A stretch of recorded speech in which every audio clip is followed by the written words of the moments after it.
Olá, estamos começando mais uma edição do Pautando Esporte, o novo espaço do esporte local na TV aberta de Juiz de Fora.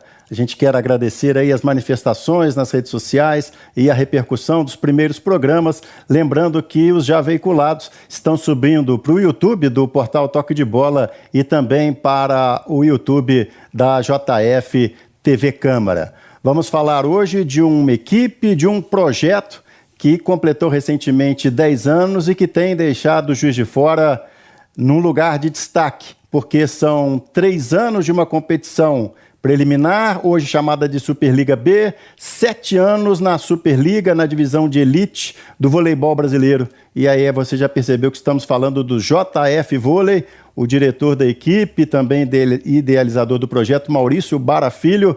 10 anos, e a gente vai aproveitar esse comecinho para agradecer a sua presença, Maurício, e contar um pouquinho desse início da trajetória do primeiro FJF Vôlei, o FJF, agora JF Vôlei.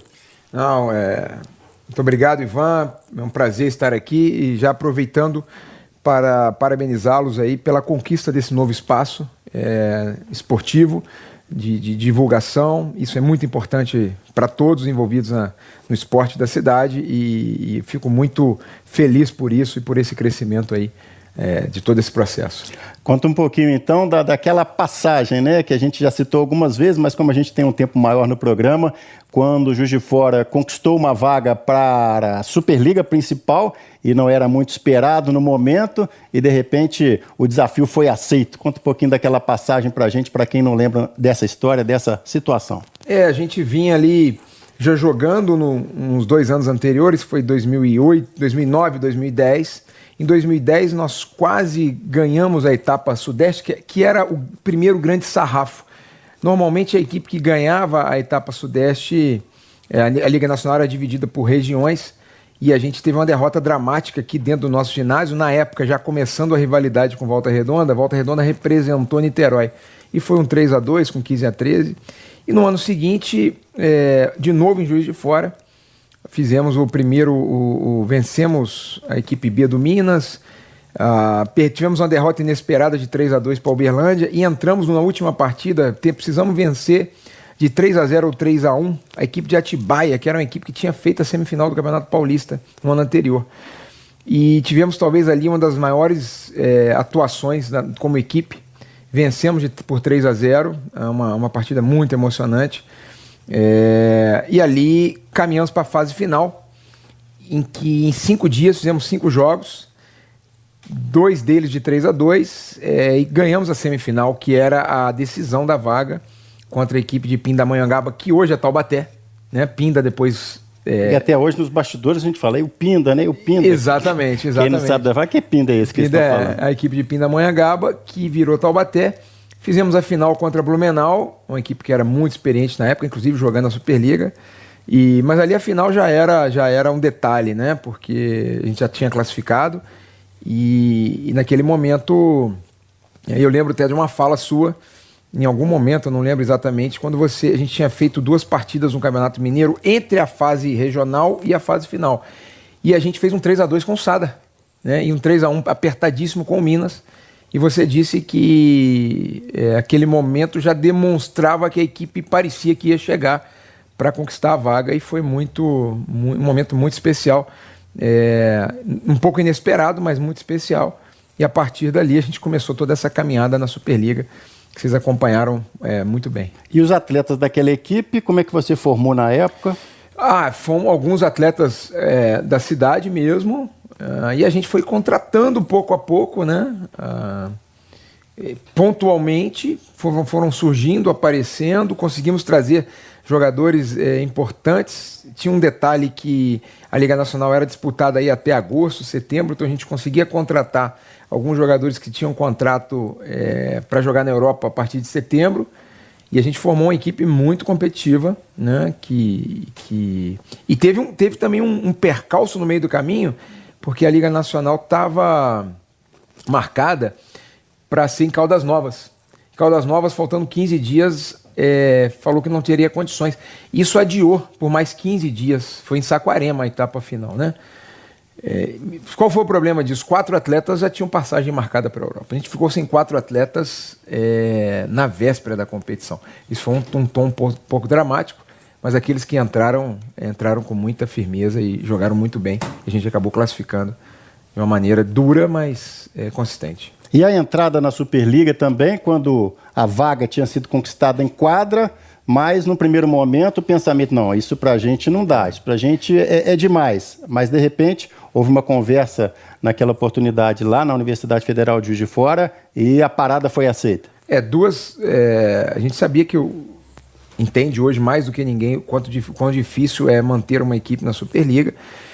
E 2 pessoas muito especiais tiveram um papel determinante nisso, que foi o professor Henrique Duque, que era o então reitor da universidade, o professor Alexandre Zanini, que era o pró-reitor de planejamento, que enxergaram um encampar de um projeto, um grande projeto acadêmico, que até hoje gera frutos, inúmeros frutos para a universidade. E se não fosse aí essa sagacidade, essa inteligência deles de entender o projeto do voleibol como um grande projeto acadêmico que gerou artigos científicos, gerou teses, gerou trabalho de conclusão do curso, mestrado e estágios para diferentes áreas, e eles conseguiram encampar isso e a gente teve ali um processo muito interessante de uma primeira universidade federal da história a jogar uma Superliga. A gente dizia internamente que era o fato verdadeiro. A Superliga era um detalhe, era mais uma parte do nosso grande laboratório.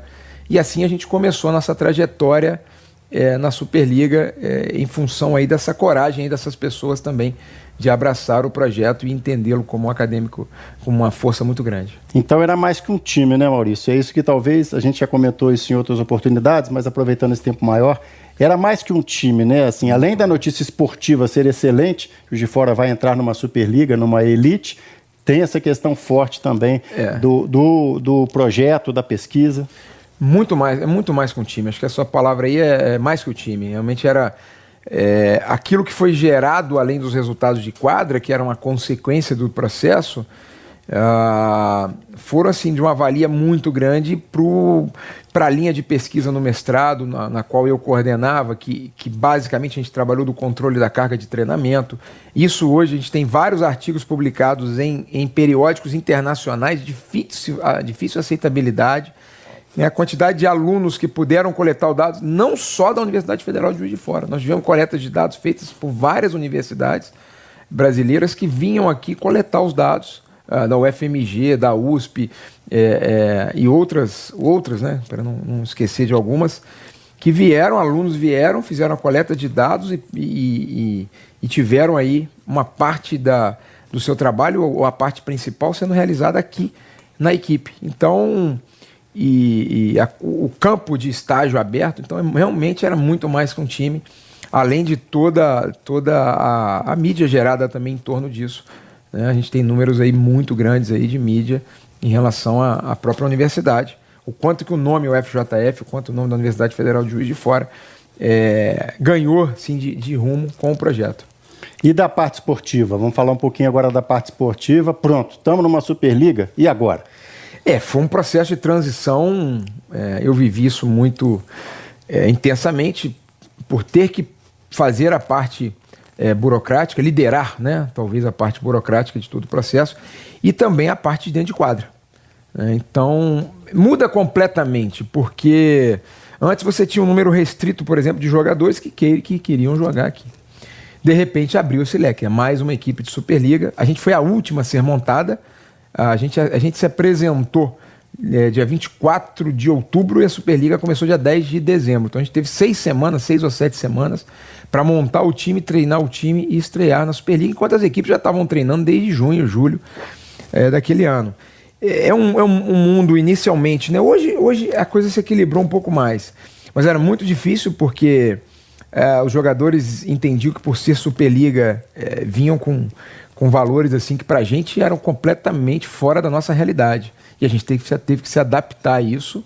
Errou muito, obviamente, naturalmente, mas também acertou bastante. E o tempo mais importante de ver com o decorrer do tempo primeiro, o jogador que vinha pra cá, às vezes, negociava, o cara pedia X pra jogar.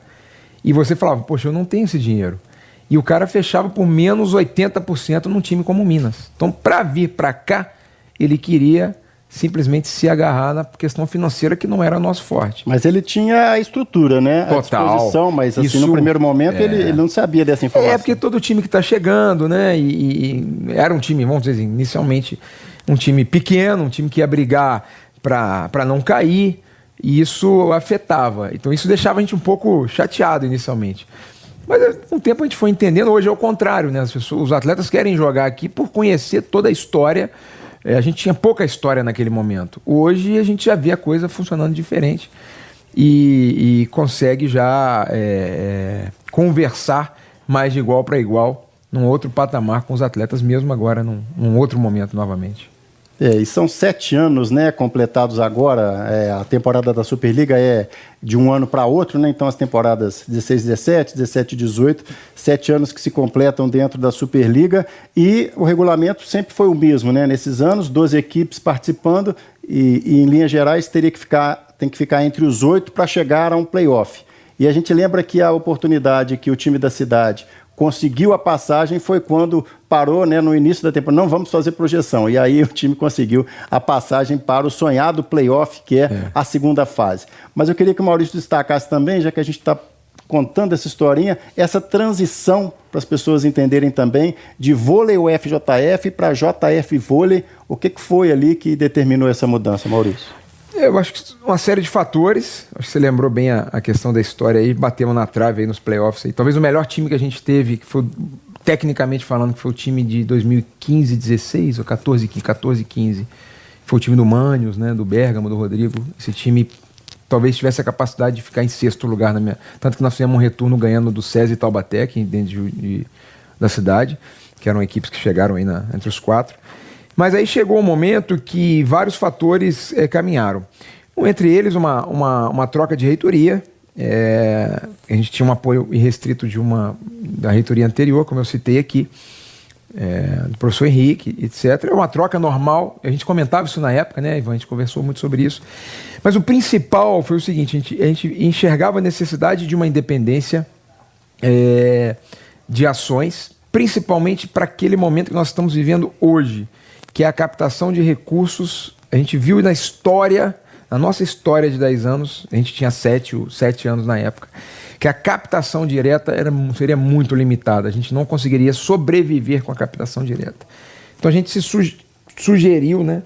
Olha, vamos fazer uma transição, e a gente não poderia mais, em função das mudanças que o Ministério do Esporte fez, colocar projetos através da universidade. Porque exige uma mudança de estatuto, etc. Não casa mais. Eu tenho que até estudar isso, se a universidade hoje em dia está podendo ou não. Tinha que ser tomada, então, uma decisão em função se estavam amarrados, vamos dizer. Estávamos amarrados para buscar uma captação diferenciada, que era a captação da lei de incentivo, que a gente enxergou que era o futuro, né? Então a gente passou foi criada uma associação, que é a AZEPEL, Associação de Ensino e Pesquisa em Esporte e Lazer, presidida aí pelo Antônio Walter, nosso querido Toninho Buda, para que a gente pudesse ser criada, esperasse um ano. Foi quando a gente jogou o primeiro ano, a temporada 15-16, já como JF Vôlei. Então esse foi o motivo mais forte, né, da gente poder enviar projetos, captar projetos, o que está acontecendo nesse momento, e é que a gente espera que aconteça de maneira contínua no decorrer dos anos. E também um entendimento que o projeto ele saiu um pouco aí da esfera da universidade somente, né? A cidade começou a abraçar ele como um todo. Então a gente queria dar uma cara mais da cidade, nada melhor do que chamar a equipe de JF Vôlei. E assim, ela já era chamada um pouco de Juiz de Fora, mas vamos ter um nome assim mais real. E foi esses motivos principais, mas o principal que eu relato é essa necessidade de dar um passo diferente para buscar a captação e buscar o recurso. E a gente sabia que não seria fácil. Tá certo. Nós temos informações atualizadas daqui a pouquinho no segundo bloco da parceria do JF Vôlei com o Sada Cruzeiro. Como que está a situação das leis de incentivo? Recentemente uma notícia boa, importante, em relação a aporte de verba com esse objetivo que foi alcançado. Daqui a pouquinho a gente volta então com o segundo bloco, já para falar do momento do JF Vôlei. Até já.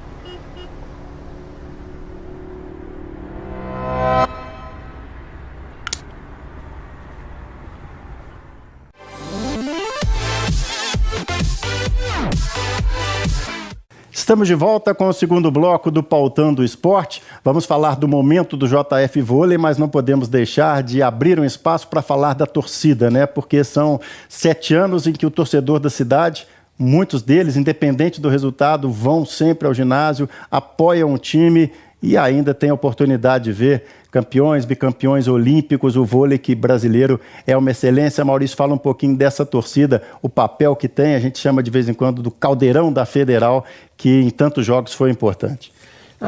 É uma coisa até que mexe muito com a gente, porque nos momentos mais difíceis, né, a gente notou que havia uma torcida fiel. Isso na transição da temporada aí 15-16, nós fomos para a seletiva, ali foi um momento muito especial da torcida. No decorrer aí de uma temporada sem vitórias, com poucas vitórias, mas a torcida continuando apoiando. Tem torcedores aí que já foram em todos os jogos da Superliga, do primeiro, no caso do Elcio, né? Do primeiro ao 7º ano. E a gente espera agora que ocorra um fenômeno até parecido com o que ocorreu com alguns times de futebol, com a queda aí, digamos assim, para a Superliga B, que a gente tenha um crescimento novamente da torcida, com aumento da fidelidade, quer dizer, gerar mais emoções para essa torcida. É tipo o torcedor pegar no colo, né? Vamos voltar com vocês para A. Vamos levar esse time de volta para A. E ele entendeu também o momento, você vê, em nenhum momento a gente teve problemas com a torcida, ele entendeu, quer dizer, foi muito legal ver o torcedor entendendo o que era a Superliga. É realmente uma das competições mais difíceis do mundo no esportes coletivos. No vôlei, tem entre as 3 maiores ligas aí, junto com a russa e a italiana, uma liga dificílima de ser jogada, dificílimo. O vôlei é um esporte difícil da equipe menor ganhar da maior, é só fazer uma estatística geral. E a torcida abraçou isso de uma maneira muito legal. Eu só tenho aqui, fica aqui meu agradecimento especial aí para nossos torcedores, e que vamos juntos para mais uma temporada nova e que precisamos fazer do nosso ginásio, quem sabe o novo ginásio, né, maior ainda, encher, dobrar, quadriplicar nossa presença de público, para que a gente consiga os melhores resultados possíveis aí nessa próxima temporada aí, 18-19. E tem torcedores que perguntam, Maurício, até de repente você pode ajudar nesse programa para esclarecer, por que não joga de repente em outro ginásio maior? A gente sabe que teve outros jogos, por exemplo, já há alguns anos no ginásio do Tupinambás, e que você comentasse também outra situação que é muito bacana, que a gente vê nos jogos, que é o torcedor amola os mais famosos, né? Pega no pé na hora do saque e acabou o jogo, vai lá tietar, quer dizer, o mesmo cara que amolou foi lá tietar. Isso acontece praticamente com todas as grandes estrelas do voleibol e fica uma situação bacana também.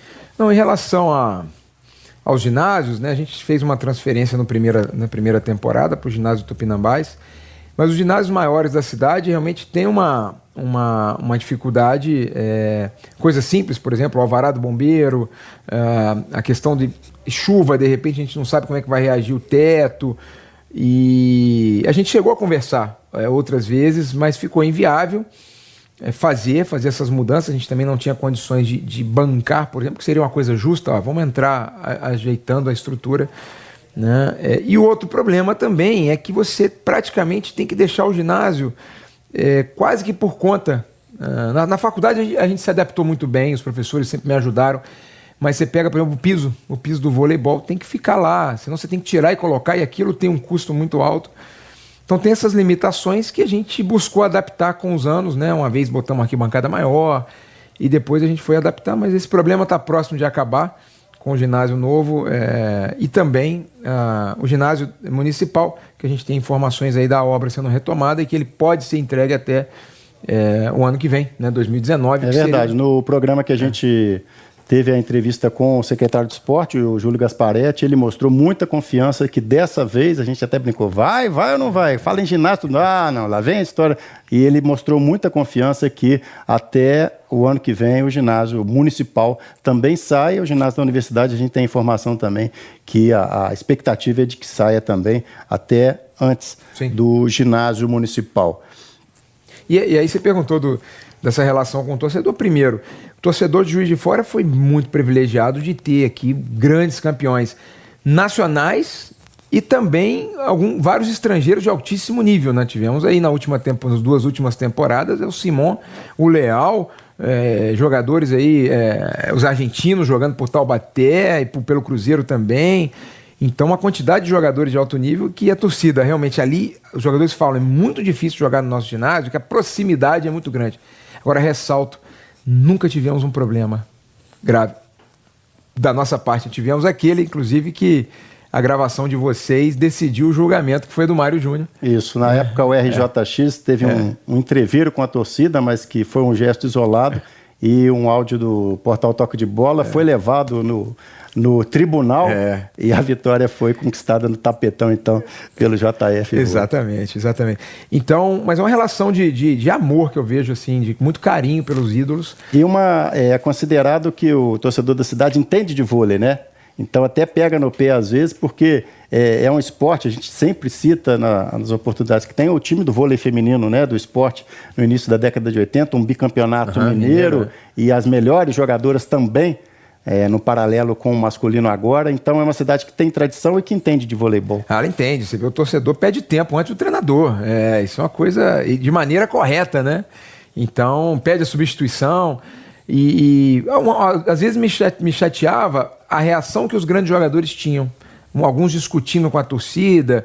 Eu não achava muito legal, que assim, eu achava o jogador de vôlei deveria absorver isso melhor, como o jogador de futebol absorve. Mas enfim, não a nossa torcida, nunca fez nada demais, nunca fez xingamentos, nunca tivemos problema, quer dizer, nunca tivemos nem grade no ginásio, nunca houve uma invasão, nunca houve um lançamento de um material dentro do... Aquele foi ao contrário, o jogador que jogou na torcida... E ele prontamente pediu desculpa no seu microfone no final do jogo, o que acabou definindo aí o futuro aí Eu lembro que tinha um jogador que foi acusado, foi o Vinícius, não sei se você lembra, o ponteiro. Eu cheguei no tribunal e falei com ele, assim, uma história engraçada de contar, né? Falei, Vinícius, pode ficar tranquilo, você está absolvido. Ele me olhou, era do outro time, né? Me olhou meio estranho. Falei, pode. Aí depois ele falou, como é que você sabia? Eu tinha um áudio, pô. A prova do crime. A prova do crime. Vamos para o momento, então, do JF Vôlei, que não conseguiu se manter na elite. Então está com a realidade da Superliga B e, ao mesmo tempo, ou curiosamente ou não, agora, como o Maurício disse, está conseguindo alcançar aí o sucesso nas propostas de leis de incentivo, onde a gente teve recentemente uma notícia muito boa, né, de uma parceria com um aporte financeiro interessante e acho que até inédito, né, para o vôlei local, Maurício. Com o apoio aí só para fazer um efeito comparativo, né, da gestão, a gente captou aproximadamente R$230 mil diretos ano passado. Quer dizer, esse aporte foi público, o aporte da ArcelorMittal chegou a 285 mil, quer dizer, um aporte só. Superou o aporte inteiro do ano anterior, das temporadas anteriores, assim, né, separadamente, obviamente. Isso deu um novo fôlego. Eu digo que se não houvesse esse aporte, nós dificilmente estaríamos falando em Superliga B nesse momento. A gente abriria a mão da temporada e iria jogar provavelmente as categorias de base só, com o Clube Bom Pastor, que a gente tem desenvolvido, e vários atletas serão aproveitados. Então mudou realmente, nos viabilizou. Estamos em busca ainda de novas parcerias dentro da lei de incentivo para aumentar a nossa capacidade e continuar isso no decorrer das temporadas. É o caminho que a gente enxergou e não vejo outro num futuro próximo. Essa verba, só para o torcedor entender, ela pode ser aplicada diretamente na montagem da equipe, tem que ter uma parte destinada à base, à formação de equipes de base. Como pode ser a destinação dessa verba? Não, essa específica, né, da Arcelor, a única coisa que eu não consigo pagar nas leis de incentivo é salário de atleta. Mas, por exemplo, essa da Arcelor vai me dar todo o suporte em recursos humanos. Então, a minha comissão técnica será toda paga por essa lei. A gente vai, junto com isso, 3 núcleos de iniciação ao voleibol em escolas públicas, já enxergando o futuro, né, de atletas. A gente vai começar a achar, já estamos achando, mas de maneira mais sistemática, atletas aí na cidade de Juiz de Fora, nas escolas públicas de Juiz de Fora. Isso é uma coisa que eu vejo assim, eu vejo a Islândia com 300 mil habitantes indo na Copa do Mundo, isso transformar o vôlei de Juiz de Fora na Islândia, né, seria um sonho que é o objetivo nosso agora nessa geração de atletas. A segunda lei que nós já estamos captando, o segundo projeto, né, dentro da mesma natureza, e vai pegar hospedagem, alimentação e transporte, quer dizer, toda a logística. Então a gente fica com 90% do... Então a gente pode dizer que agora vocês estão alcançando os objetivos traçados quando da Exatamente. separação, vamos chamar, do FJF para o JF Vôlei. 3 anos depois, né, 2015 para 2018, que é o tempo normal, né? Um ano, tinha que esperar um ano e provar, e projeto tem data para isso, e agora captando e executando os objetivos de 3 anos atrás estão sendo... isso mostra que nada é imediato no esporte, você tem que realmente ter um planejamento. Felizmente a gente está conseguindo ter sucesso. Como estão dizendo agora da seleção brasileira, né? Não adianta só o Tite ficar, se a CBF continuar pisando tanto na bola, o fator extra-Tite também tem que entrar. Uma informação que a gente traz agora, e a oportunidade do Maurício explicar, é uma revelação aqui do Pautando o Esporte. Não haverá mais a parceria, pelo menos nos moldes dos anos anteriores, entre o JF e o Sada Cruzeiro Vôlei. Como é que ficou essa situação, Maurício? Não, ficou muito bem resolvida entre as partes. Eu acho que fica aqui primeiro meu agradecimento ao Sada Cruzeiro, porque caso não existisse a parceria nos últimos 2 anos, não haveria equipe, né? A gente não teria a equipe jogando, seria impossível. Então, eu sou eternamente grato a essa instituição, as pessoas lá, o Flávio, o diretor, o Marcelo Mendes, o Luiz, supervisor, e o doutor Vitório Medioli, hoje prefeito de Betim, que encamparam isso, e foi muito bom, porque a quantidade de atletas que tiveram a oportunidade de crescer, né, nesse ano, um ótimo exemplo disso é o Leozinho, que seria até dispensado do Cruzeiro, havia uma conversa, a gente convenceu a trazê-lo para cá, e ele saiu daqui para a seleção brasileira e jogou a Liga Mundial, com exceção da última etapa. E outros jogadores que se revelaram, e vários outros, né? Então chegamos a um acordo, o fato da Superliga B, o Cruzeiro ainda estava estudando o SAD ainda estava estudando uma questão de ter os atletas na Superliga A, ainda tem essa esperança, essa ideia. E a gente também, com a necessidade de colocar os nossos atletas nas categorias de base. Então, uma das ideias era, queremos menos atletas, talvez não atendesse a demanda deles de trazer quase que uma equipe inteira para cá. Só para lembrar então o formato dessa parceria, o SADA liberava em torno de 10 ou 12 atletas para o Juiz de Fora, e também o treinador, não é isso? Exatamente. Foi assim durante 2 anos. Foi assim durante 2 anos. E nesse sentido, a gente acabou acordando, mas de qualquer maneira o relacionamento continua muito bom, e a gente tem conversado aí, pode ser que tenha alguns atletas que não sejam aproveitados, que venham a compor a equipe, que já estão adaptados à cidade, ao método de treinamento, e assim vai. E essa base, Maurício, a gente tem visto o foco de vocês também na base, mas a gente já terá, por exemplo, da mesma maneira que você tem projetado o trabalho desde o início, não só a curto prazo, esse trabalho de base no Bom Pastor e em algumas escolas, já dá para projetar em quanto tempo vocês vão poder usar esses jogadores? Não, já dá para projetar. Eu acho que a gente tem um carinho muito grande nessa nova formatação que a gente deu a partir do ano passado, junto ao Clube Bom Pastor. A gente já estava lá, já teve momentos ótimos, agora a gente reformulou muito, desceu a idade, etc., mas nós já vamos aproveitar atletas dessa categoria de jovens atletas, mas que já serão aproveitados na equipe adulta, continuando a competir pela base também. Então eu já projeto aí 2 ou 3 atletas que estarão normalmente no elenco e mais 3 ou 4 que participarão dos treinamentos. Mas alguns são muito novos, tem 15 anos de idade, 16 anos de idade, mas com 1,96 m, 1,97 m. Então a gente já quer inseri-los no processo, para que daqui a 2, 3 anos a gente tenha uma grande quantidade de atletas formados aqui nas nossas categorias de base, jogando pela nossa equipe. Mas o percentual vai aumentar significativamente e a gente vai ter uma equipe muito identificada com a cidade, com pessoas da cidade, formados na cidade, e esse é mais um avanço que me deixa muito feliz, mas a gente quer caminhar com isso de uma maneira mais forte ainda para os próximos anos. Superliga B já dá para ter uma ideia já tem definido hoje regulamento, grau de dificuldade, adversários, o que você tem hoje para projetar de Superliga B? Não, o regulamento ainda não acho que não fuja muito dos outros anos, 8 equipes jogando entre si, depois cruzando todas no mata-mata.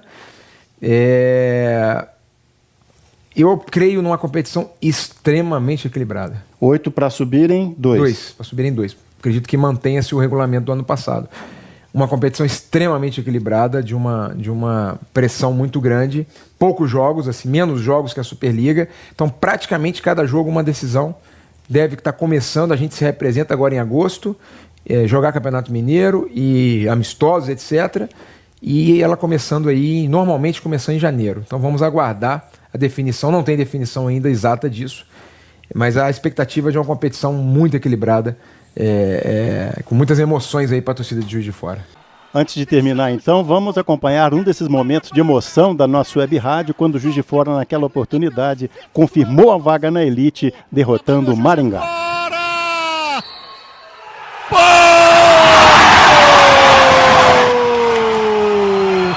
Juiz de Fora é da primeira divisão! Maurício, a gente deseja, né, sucesso, a gente acompanha essa trajetória praticamente desde o início lá no Toque de Bola, também com as transmissões ao vivo, que ainda hoje tem muita repercussão na nossa web rádio, e acho que foi importante porque se o torcedor pode pensar que o cenário de Superliga B é o de terra arrasada, como se costuma dizer, pelo contrário, né, tem a queda, claro, o fato da queda, mas por outro lado tem esse bom momento. Não, tem um bom momento, fora de quadro, um momento, acho que inédito pra gente. Ainda não está onde a gente quer chegar, mas o caminho está muito bem traçado e eu vejo que o resultado de quadro é uma mera consequência aí dos anos e assim a gente espera traçar mais, daqui a 10 anos, está falando novamente de 20 anos aí de projeto. Tá certo, obrigado pela presença. Eu que agradeço, Ivan, de coração. Tá aí então o papo com o Maurício Bara Filho, com informações importantes, recuperando um pouquinho da trajetória de já 10 anos do projeto, da equipe, de Superliga. E essa informação, que é uma revelação do Pautando Esporte, não tem mais a parceria nos mesmos moldes entre o JF Vôlei, o time da cidade, com o poderoso e super vitorioso Sada Cruzeiro Vôlei. Em nome do Centro de Futebol Zico Juiz de Fora, palco das nossas gravações, também com apoio do PLASC, da Faculdade de Educação Física da Universidade Federal de Juiz de Fora, do Ibitipoc Off-Road, da Prefeitura de Juiz de Fora, da Iperrou Embalagens e da loja Nação Rubro-Negra Juiz de Fora, estamos chegando ao final de mais um Pautando Esporte. Até a próxima!